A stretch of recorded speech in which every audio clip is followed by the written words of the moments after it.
Hi అండి, welcome to mini vlog. ఈ రోజు మేము భద్రాచలంలో రామయ్యను దర్శించుకోవటానికి గుడికి వచ్చాము. ఇప్పుడైతే మేము లోపలికి వెళ్తున్నాము. ఈ రామాలయం తెలంగాణలో అన్ని రామాలయాల్లోకెల్లా పెద్దది.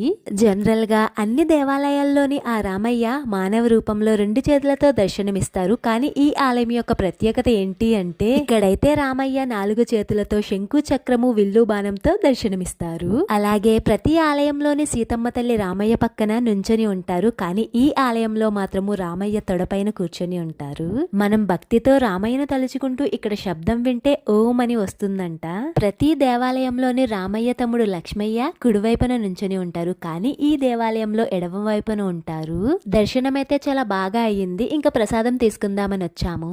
ఇక్కడ శ్రీరామనవమి అండ్ వైకుంఠ ఏకాదశి చాలా బాగా చేస్తారండి. ఇంతేనండి సంగతులు. ఈ వీడియో కనుక మీకు నచ్చితే ప్లీజ్ లైక్ చేసి సబ్స్క్రైబ్ చేయొచ్చు కదా. జై హింద్.